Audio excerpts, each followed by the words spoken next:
in the nose, but more they think it's they think that it's attacking like the support cells of the neurons, like the respiratory epithelium, which is just like what keeps the neurons alive and keeps the stuff functioning correctly in the nose. Yeah. There was some, it was all anecdotal evidence, and I think they're gathering more as it goes, but there was some where like people were 3 months recovered from the coronavirus and weren't having any symptoms and were testing negative, but still couldn't smell or taste anything. Personally, for me, I think it's been 6 or 7 weeks, and it's coming back a little bit. Really? I would say I'm probably at like 15, 20%. Yeah. 15, 20% smell and taste back? Yeah. Wow. So you can, is it kind of like when you have a cold, you can't taste anything? Like, you know what I mean? Like, Yeah, no, I've had that happen before. This was, in my experience, this was like much more severe. Like it was weird as far as, because it's just the smell, and smell is different than, it's separate from like touch. So like when I would try and smell something, I would really try and smell. You can feel like the air going into your nose, but it doesn't smell like, it's just a feeling. It doesn't smell like any, it was like complete absence of taste and smell. Yeah. It was like much more severe than I've ever had with a cold. Wow, that is odd. All right, I'm about to put this up on Facebook. Yeah, how does this work? So I'll show you my screen. Yeah. I usually have other people do this, like Alex and all them, but you can go, there's this live function in Facebook if you use like a stream key and but also if you have Zoom like Pro or Advanced or something like that, you can just go straight to YouTube. Oh, really? Yeah. You can go straight to YouTube. You can go straight to like Twitch. Okay. Yeah. The last 2 times I did this, I was like in the studio in WeWork where I am right now, and Alex and our buddy Nolan, they're like running everything and they're putting graphics up and stuff. It's like one of the services that we offer.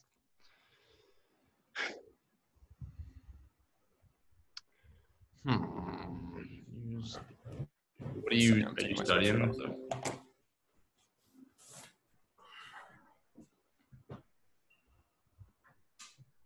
What was that? Are you studying? Yeah, just studying. Every day, pretty much just doing these practice board questions. Dude, how was the drive back? How long did it take you? It took me 3 days. It was like three days of like 12 hours of driving. It was awesome. It was, dude, so I had a bunch of, I had previously bought like $200 worth of mushrooms and then measured them into eighths, which is 1 dose. Yeah. And so I had 5 of them in the car. So I took an eighth of mushrooms each day. So you took them on your way home? Yeah, it was beautiful, man. I left I'm at, like, sure midnight. it was. I was like driving through the night in my spaceship, and like I was in Arizona. I walked out at like 3 a.m. The galaxy was. Yeah. Dude, I feel like knowing you were on mushrooms sort of makes what you were posting make a little more sense. Yeah, just like some of the camp, like there was one where you like posted a video or something, and I just didn't understand what you were trying to say. It was just like the road, and I was just like, "What's happening?" Yeah, I was on mushrooms pretty much all of it. Yeah, you're the only person that knows that. Well, I'm happy to know. I mean, they're all things that I wanted to do. The mushrooms just allowed me to have the confidence. Yeah. Yeah, exactly. This is bugging me. I need to get stream key. I contacted Rachel. I emailed her. Did she ever email you back? Because she told me she like didn't even realize you emailed her till like 13 days later. I know. It was just, I emailed her, and yeah, she emailed me back a little while ago, but all that stuff that I was wanting her to do has kind of been taken care of already. Oh, really? Yeah. But I do want to talk to her and see what she's interested in. All right. I just have been, my life has been crazy in the last 2 weeks. Yeah, now that you're home and finally Yeah,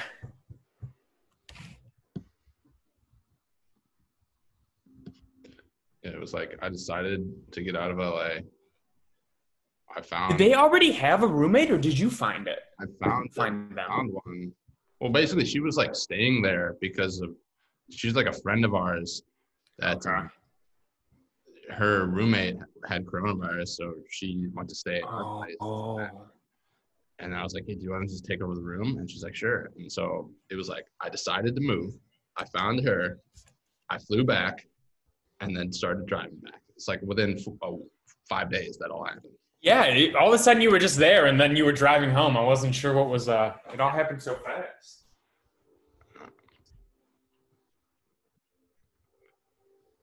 Hmm.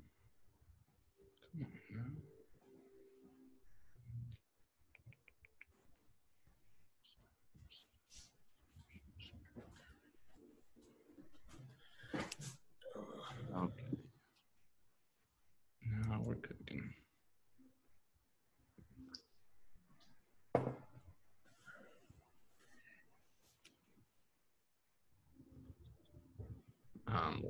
Look at all those tabs you have open. I Jesus. know. Last time I had Will on, Will, we were talking about like law, and Zazula was commenting. I saw that. Zazula was like practicing to be a lawyer. Is he? He was like, Oh. I was yeah. gonna say what? Okay. Sharing screen. Default microphone. Zoom audio device. How do we tell if it's working? Oh, I think I'm on right now. Oh. Yeah. Oh, go live. Okay, let's name this thing. Live. We've been calling it live. Whoa! Oh, look at it. Live from Inception. the internet. Screen inception. Live from the internet. I'm gonna call it Lefty. You're the third show. Oh man. Schick.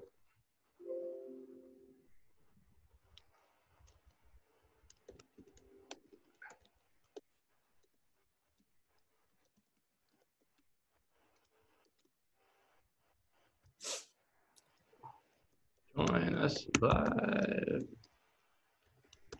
Yes, this is perfect. Oh.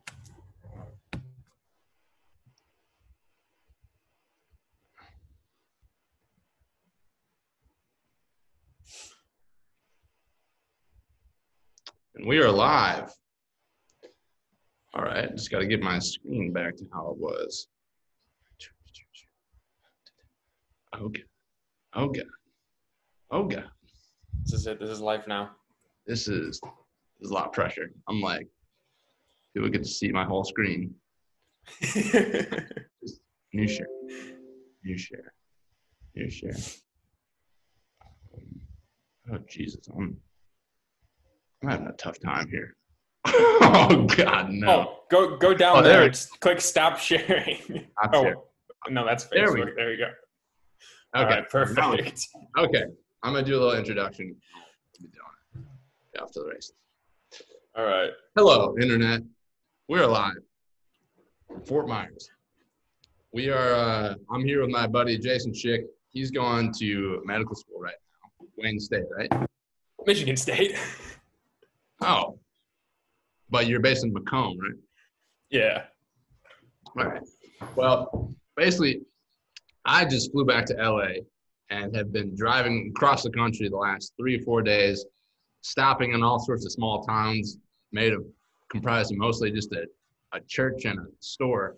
And I've seen so much these last 3 days, and it's been a wild ride.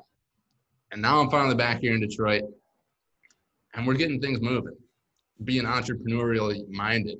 I'm inventing gadgets with with my old roommates in Grand Valley. I'm making live streams with Alex, my family.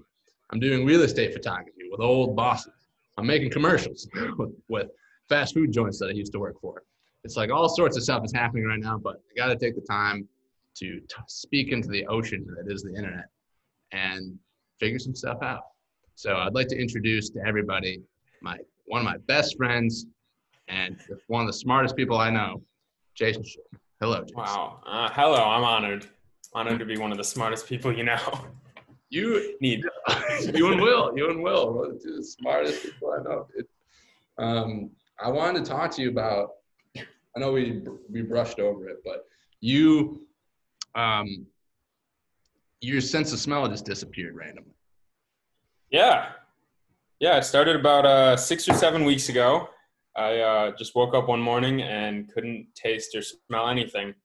And I had no idea what it was for about a week and a half, maybe 2 weeks. And then I started reading that like WHO and the other places across the sea that had the coronavirus for a little bit longer than us and have been doing more work on it, were finding that anecdotally that it was a symptom of the coronavirus.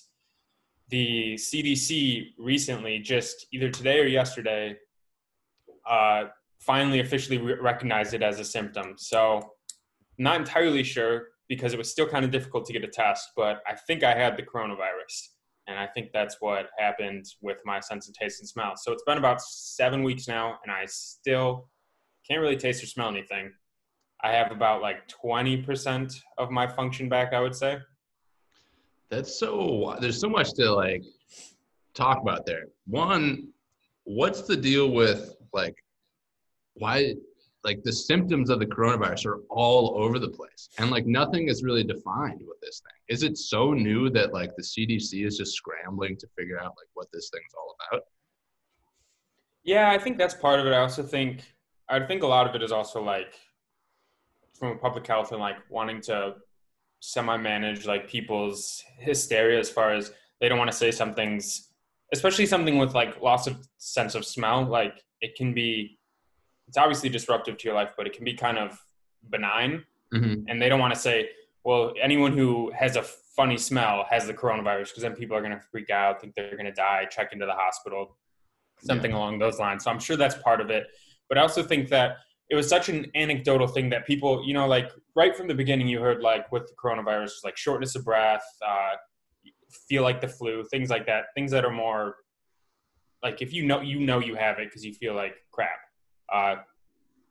And I think that that's what everyone was looking for. Like when someone came into the hospital with shortness of breath, no one thought to say, oh, can you smell? And no one thought to think who had it, who couldn't smell, thought, oh yeah, this is included or this is part of it. Because I think for a lot of people, it doesn't really make sense to think, oh, well, I have shortness of breath. This is in my lungs. Why is it affecting my nose as well? Or why can't I smell or taste? They didn't like put two and two together. Wow.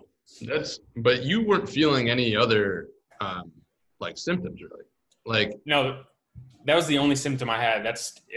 To right now, I haven't had any other symptom other than loss of sense of taste and smell. It's so strange to me that it would just be that. I guess viruses are just so much more complicated than the general public can understand. Like the things that it latches onto for whatever reason, it's just like it's so much, or maybe it's not, and we just don't have the general like communal knowledge. That's why I invited you. Yeah, it's like that. It also, you hear a lot of the commercials and people are talking about like people who are at risk or in increased risk or immunocompromised. And that has a lot to do with it. Everybody's immune system is different. Mm-hmm. And it's kind of just how your immune system handles the virus. And that's why you like, sort of like you said earlier, they keep adding more symptoms. It's because it manifests in people differently depending on like how good their immune system is, how like where it affects the body. A lot of like the shortness of breath and stuff is from what's called like secondary viral pneumonia. And so it's not technically the coronavirus doing it, but it's the coronavirus that makes your body more susceptible to pneumonia. So it's really just a lot of like how immunocompetent you are. And there's a lot of different things that go into the immune system. Like, dude, what a word. Immunocompetent? Yeah. Whoa. Whoa. What? Dude, there's got to be, like, there's all these personality tests online, with all these, like, BuzzFeed quizzes. There's all these just random tests. There's got to be some sort of immunocompetency. How immunocompetent are you featuring Yeah. BuzzFeed? Like, are you coughing, like, do you cough regularly? Like, how much, could there be a test that does some general sense of that? Or is it all take temperature and all that stuff? Yeah, not one I think. So immunocompetent is more just like, so the very, very, very basic to make it like as simple as possible would just be like how many immune cells you have in your body. So things like chemotherapy, like people who are HIV positive, if you've lost your spleen, things like that, those decrease your ability to fight infections. So that's what immunocompetent means. So just because you're coughing all the time, you could be allergic to ragweed or something in that. So it would be really hard. I'm sure they could devise some sort of test that like a physician puts in all this stuff and it'll give you like an immunocompetent level, but that would probably take so much work. Yeah. Okay. That's complicated. It's so complicated. It's hard for me to even ask. I think, that's why I always go back to like fitness and nutrition, because that's like, I can comprehend that. Like I've gotten to the point where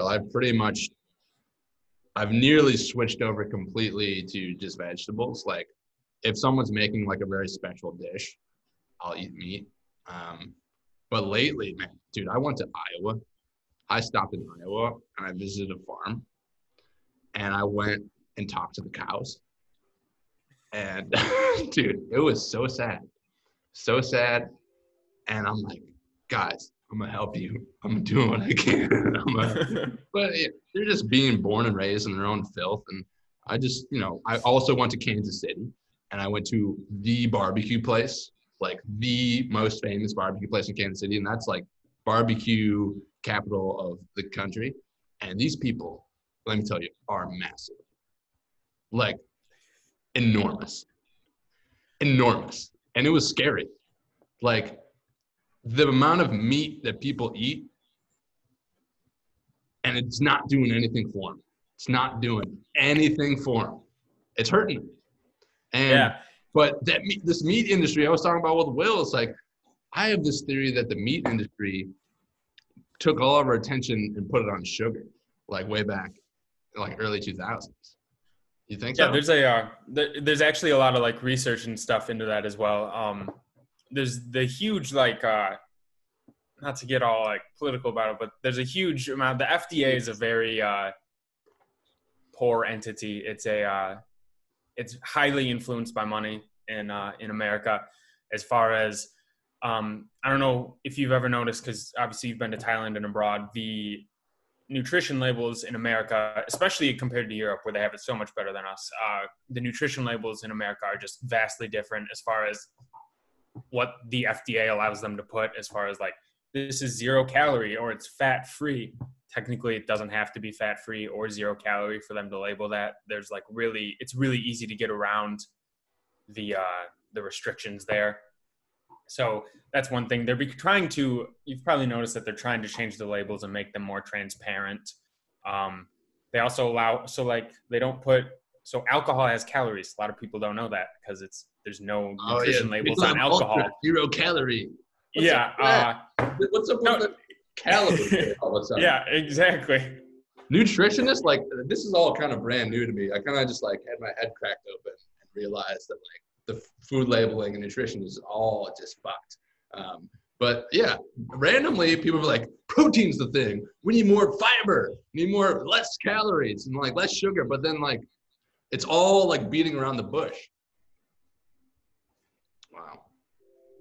And then just to speak to like what you said about the large people in Kansas City, they recently just posted, I think like 40% of the U.S. adult population is obese by BMI. So I mean, that's not a perfect, like the use of BMI isn't perfect, so you can't say that that's directly accurate, but it's still a staggering number. So it seems to me like there's addiction going on.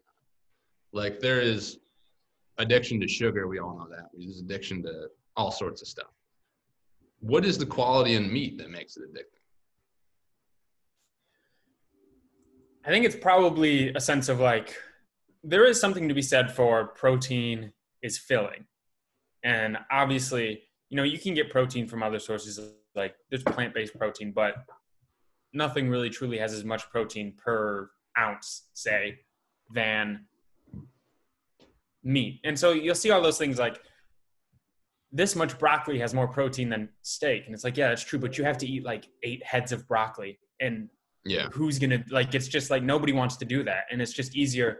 And then there's the filling. And then I think people are just so used to, I mean, you think about it, what person not being conscious of it doesn't eat meat like pretty much with every meal? Like you might not notice it, but like you start to think about like you have eggs for breakfast, and then you have like a turkey sandwich for lunch, and then you have chicken for, like, you have meat with every meal, and you just don't really realize it. It's just kind of like part of the norm. Yeah. What was back when in like elementary school and like middle school, you were 210 pounds, man. Yeah, I was large. And then you all of a sudden just you just kind of, what did you cut out? What was the thing that, like, how did you figure that problem out? I think it was just like, getting older and getting smarter about what exactly goes into your body. Because I mean, I was always active. I played sports, so it wasn't like the activity thing. I wasn't lazy. It wasn't activity. It was just eating the wrong things, eating too much of everything. Especially things like I think things that people don't realize are like, I'll have a salad for dinner, and it's like, oh, salad is healthy, but then you put on a bunch of ranch or something, and it's just like, that's where the calories come from. And that's what, I think that's part of what makes people like not realize it. And then like sort of back to the meat, there's a lot of healthy meat. There's nothing necessarily wrong with eating meat, say like chicken or fish or turkey, the leaner stuff. But it's when you like, especially with barbecue, a lot of that, like half of that stuff is just fat. Like the meat is just fat. It's just, fat is so calorie dense.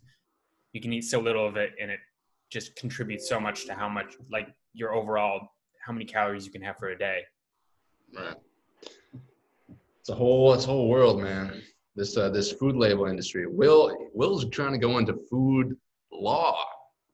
Really? Yeah, like that's because he sees that as like the middle of so many problems and interesting topics. Like, yeah, you're working with the environment. Food, people are always going to need food. Like that's, you have this labeling, the corruption going on with who's controlling the information, diet, and nutrition, and it's he really sees that as a good place to go.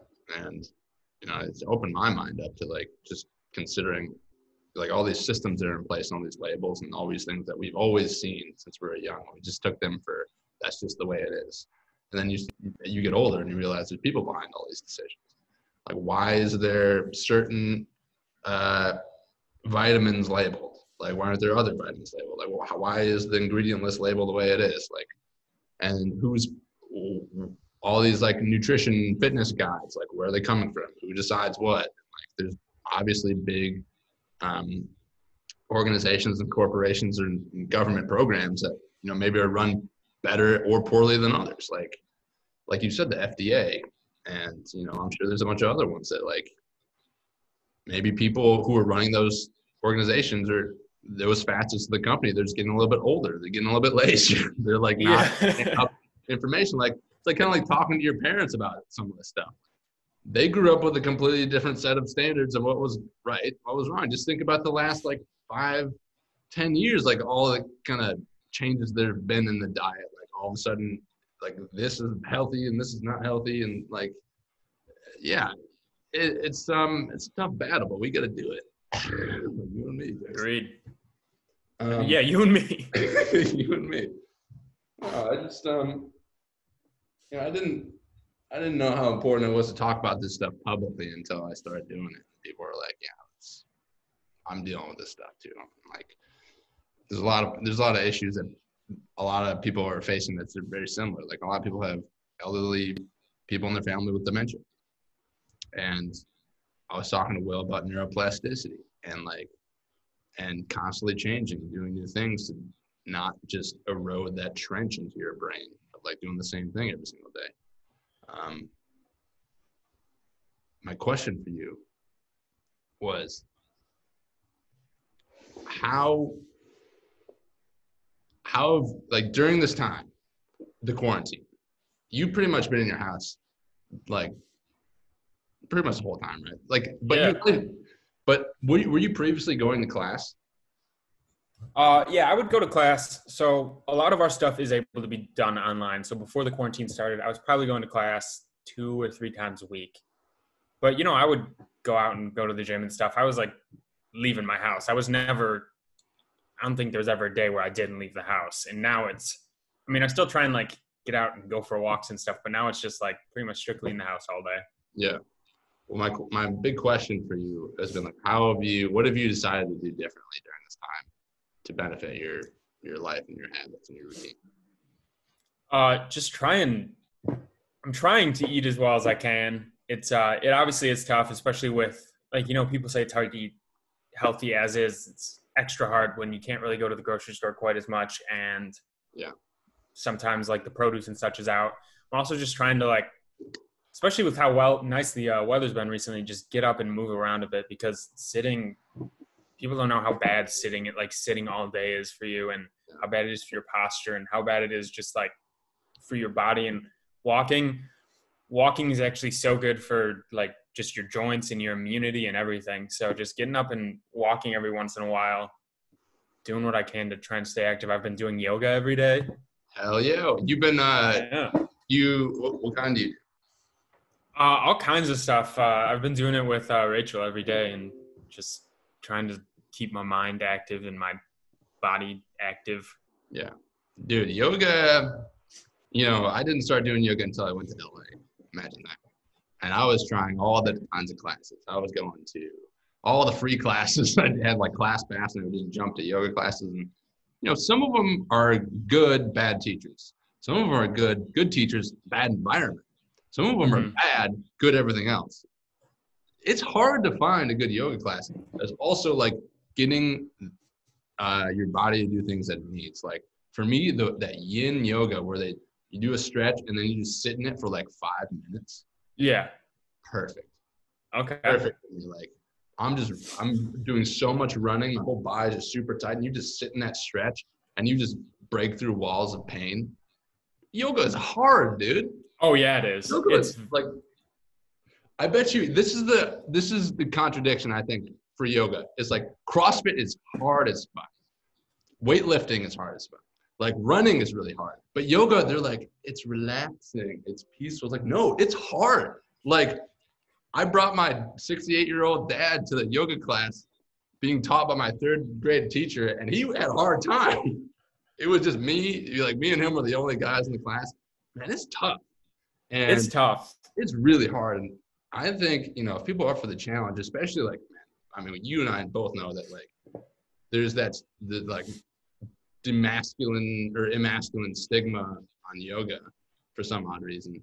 But like we need it most because we're just so tight and we've just been lifting all these heavy weights and like absolutely, yeah. Opens you up, dude. And also, just to sort of get back to the sitting thing, like one thing that happens is when you're sitting and you're staying in one posture for so long, your muscles get tight and that like they're used to sitting that way. So like your hips are used to being flexed, your neck's used to being flexed, you're used to having just like kyphotic kyphosis spine and kyphosis. Yeah, exactly. And so it's good to just do those things and just to stretch out. It's so good for your body and it feels so good. And it definitely is hard. Like you said, like, we have lifted weights. We're decently in good shape, strong people. And it's like, I'll be holding a yoga pose for a couple seconds. My arms or legs start to shake. It's just it's a different kind of tough and it's mental tough too. Yeah. Dude, and then you get a good yoga teacher who's like, just says the perfect thing at the right time. He's like, bring your mind back. I'm like, you're right. Like part of why, I'm promoting this Fit Stream business. that me and my brother are doing. And right now, it's really not even business. It's all free. And because I really honestly believe in it, because I was doing a yoga class with this guy, and this is like a well-produced live stream with like, we have music and we put on the screen like waterfalls and like it like fades in and out. And the guy, the audio's all looks like perfect. And like, I do that twice a week. That's like how much he hosts it. And I'm trying to get other people to do it. It's hard, but it's so good. I'm doing fitness classes myself. I got one. I'm doing a cardio party Mondays and Wednesdays at 6 p.m. Okay. It's just me in my basement making people do jumping jacks and high knees and burpees and like push-ups. Like, it's fun. I'm just screaming at them. Yeah, I'm trying to get Tyler to join because he's been sitting in his basement, not moving around. I forgot that we're cardio party. Oh yeah, we're not just having a conversation. But yeah, I'm really trying to get people to get their diet and nutrition right, and their fitness right during these times, and like keeping routines are so important. Like, that's another thing that I've been talking about is your gym's closed. All these places, like, you're not really supposed to go to anymore. So a lot of people's routines and people who have relied on these staples in their day now have this void. And a lot of those things are very necessary for people, like yoga, like going to the gym, like, whatever it may be. And getting people back on that routine is going to help people stay productive, stay creative, and keep adapting. And so I'm really trying to get people to. Also, my cousin Hunter McIntyre, he's like obstacle course racer, best in the world. He's going to start doing classes later in the week for us, Fitstream. So awesome, dude. I want to. We got to play some spike ball soon. Let's do it. I'm like, do I talk more about serious things or I just talk to you? 6 feet apart. This is just Facebook Live of you and me catching up. Oh, this is what I want to ask. We talked about this earlier. Face masks.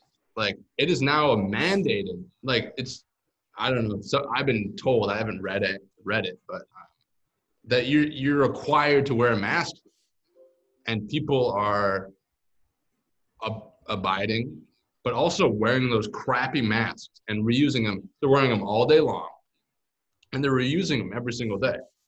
And it's just like a pillowcase. Like, you're supposed to be washing your pillowcase. You're breathing into it.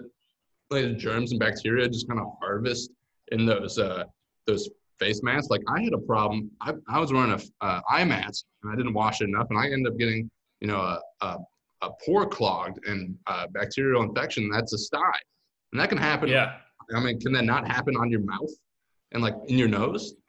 Yeah, I mean, in the hospital setting, and when there's not a huge shortage, you use those things once and they're gone, and then you get a new one. They're not like supposed to be reusable, so they do need to be washed. And like you said, they can keep bacteria or viruses on them, especially, I mean, from what you're breathing out, but also like the idea is to stop you from breathing on other people, but also to stop other people from breathing on you. So if there's something on the outside of the mask and you're flipping it inside and out, or you're taking it off and putting it on your counter, then it's on your counter.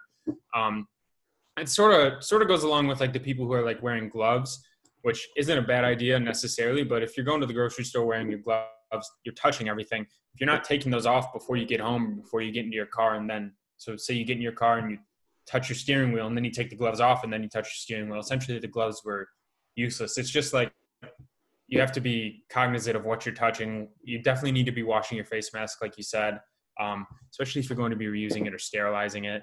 But the face mask, so to what they said, they made it mandatory. I don't think there's any like fines or anything, but they do want you to be wearing them when you're in like enclosed spaces now, like the grocery store. I don't think you're technically supposed to wear or need to wear them while you're like, if you're outside going for a walk or whatever. Yeah, I mean, I'm out here in Detroit walking. Everybody's wearing a face mask. I'm like, you're outside.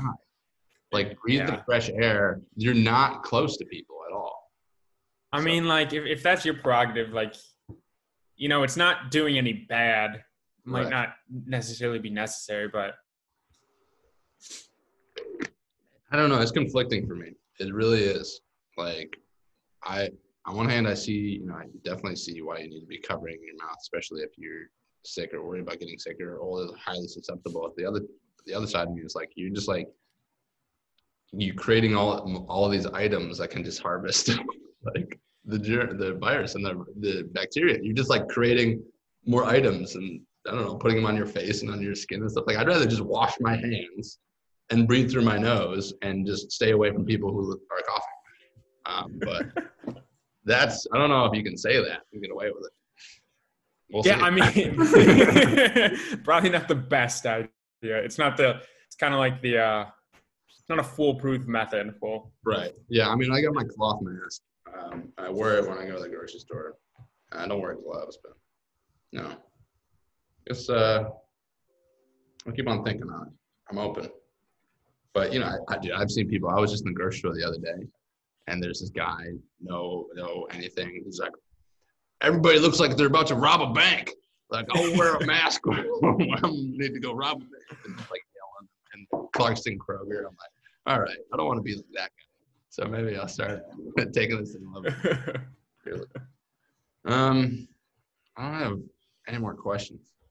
No more questions. I don't have any more questions. I wonder how long we've been talking.